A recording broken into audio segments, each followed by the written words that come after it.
Mesdames et messieurs, bonjour et bienvenue à votre émission Femmes en Action. Femmes en Action, une émission de la télévision nationale congolaise. Femmes en Action, un espace offert à toutes les femmes de parler de leurs activités, un espace qui était donné par le DG de la radio-télévision nationale congolaise, Monsieur Ernest Ilunga Kabila, qui a donné cet espace à toutes les femmes de la République démocratique du Congo, pourquoi pas des femmes d'ailleurs, pour s'exprimer, pour parler de tout ce qu'elles ont comme les bonnes idées pour l'émergence de la République. Comme vous le savez, mesdames et messieurs, ces derniers temps, c'est le coronavirus qui bat record et c'est ça qui est à la une. Vous allez comprendre que Femmes en Action n'est pas au plateau, au studio de la RTNC, mais nous sommes plutôt au marché de Selembao. Vous le savez très bien que Selembao n'a pas un marché, mais on appelle ça le marché de Selembao. Mais ce marché se trouve précisément dans la commune de Bumbu. Alors, mesdames et messieurs, nous avons remarqué que la femme a un rôle très important à jouer par rapport aux mesures préventives pour ne pas être contaminée du coronavirus. Alors, nous sommes au marché parce que nous avons vu des femmes qui continuent à vendre normalement. C'est comme si rien n'était. Alors, nous voulons savoir si réellement ces femmes ont compris le message du chef de l'État par rapport à cette pandémie qui ravage le monde. Nous voulons savoir qu'est-ce qui le pousse à continuer à vivre normalement sans pour autant se protéger de cette pandémie mortelle. Mesdames et messieurs, nous allons entrer au marché de Selembao.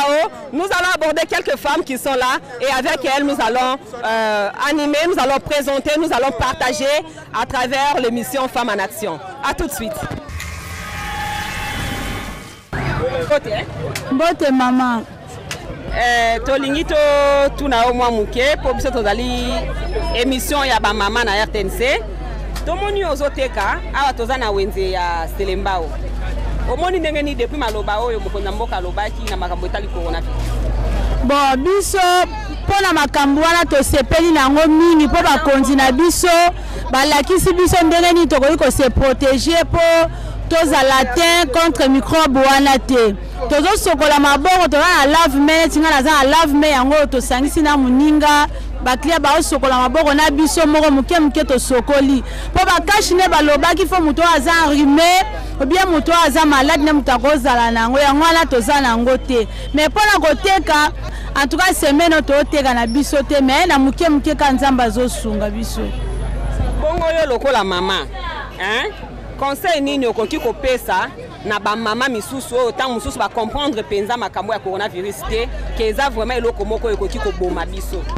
Bon pona makambo wana nazo pesa conseil na ba mama mususu eza makambo ya solo po ba docteur na biso batali awa ezali eza mingi surtout na commune na Gombe biso ba mama lokola na quartier na biso na le quotidien na bandako na biso e quotidien ba mama to se protéger bana mikolo ko sokola maboko ko contre nombre de fois ya ko sokola maboko te a pe na wenze ba bourgmestre na biso be ba cheli biso na banzela kuna eza na ngambo pe ezali muke osokoli maboko muke osokoli maboko so moni ke okomi na rim o ezo sala ba 4 ba 5 jours aucun na centre moko pembeni batala nano to se protéger po to kufa nde ba mindele basili na kokufa kuna ebele te fo biso moko ba mama nde to se protéger contre microbe. Après les microbes moko ezoboma sans pardon ezoboma batu basili kosila na monde entier.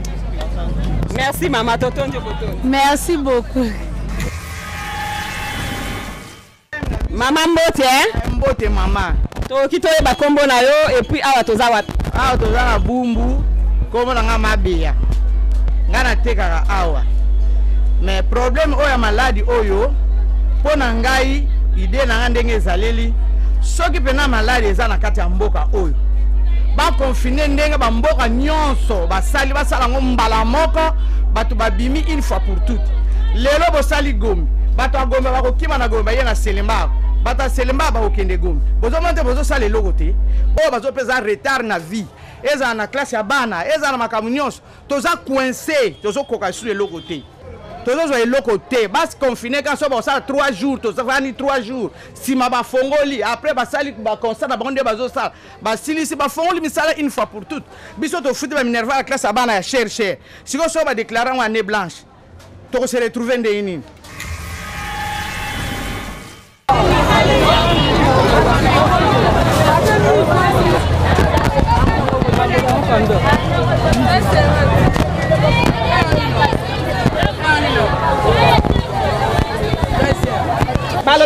protéger. Na moni ozoteka wa ozakaka boye. Maman na sisi koteka na longoli gana ngana zaki longoli maboko. Ndena ami protéger na bika fana lia. Faut sokola maboko. Faut za esika moko popo po maladi wana za musika nanga. Biso lesa bana biso. Lelo na occuper bana biso soto karam na banda. Papa. Oh coronavirus. Nani occuper biso. Biloko mati. Oh coronavirus dozo se protéger. Doza ndeni. Dozo mi batela. Donc bana biso bazo mi bomba. Do batela bana biso banda. Benga mama so na bingo pela kota nda. Nana occuper bana nga. Muta occuper bana nga zate papa.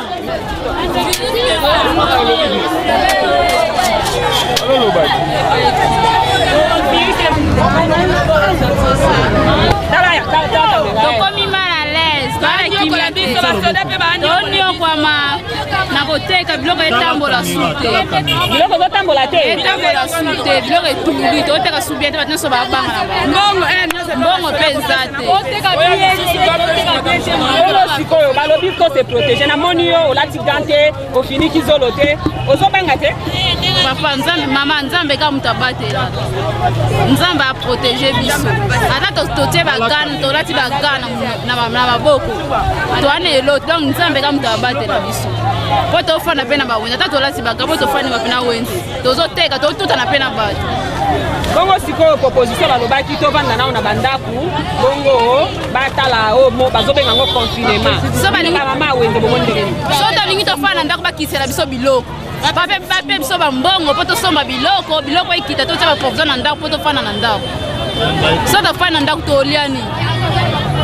Bango bana ba provision na bana ba paye mususu ba paye bango ba provision fele po bafanda na ndako. Mais biso to na mboka passe. Kaposa na ngeli sali ndeto zabo toteka biente kobengana wenzi kenze balobaki tokufana na bandaku bandaku yango siko mbongo ezate so baza na posa biso mpo tofana na bandaku bapesa biso baprovision tofani na bandaku maladi oyo mpe eza ya biso te eutaki ya mamindele toza na wenza 24 novembre na libération voilà yo ozosani nyao nga na oteka bongo banda sango ya coronavirus eye na mboka na biso yo ozwaki message wana ndenge nini kaka nazwi message na baradio na batelevizio na bapeuple kaka ndenge bakoloba bato bazoloba coronavirus bongo sikoyo lokola okomi kolamba ti boye hygiène nini ozosala mpona koprotege baclient na yo baclient nazosukisa bango maboko na savo ya liquide wana so basokoli maboko na servi bango bakei kasi balobi bongo message nini okopesa na bamama misusu oyo bazolanda yo napesi bamama message boye tomibatela kaka mpo toza na makoki ya kosesoigne te toza na makoki ya kokende mpa bamedecin te toza na makoki ya mbongo te kolia pasi me bakonzi bayeba babenga bamedecin mpo baya bafaire soigner bato oyo bazobela. Très chers amis téléspectateurs de la radio-télévision nationale congolaise et surtout vous qui suivez l'émission Femmes en Action.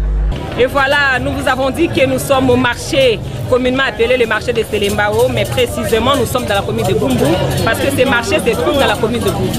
Mais parce que nous avons voulu interviewer quelques femmes, parce que notre émission c'est Femmes en Action, nous avons voulu voir si réellement la maman congolaise comprend que le coronavirus est réel et c'est déjà dans notre pays parce que c'est une pandémie mortelle.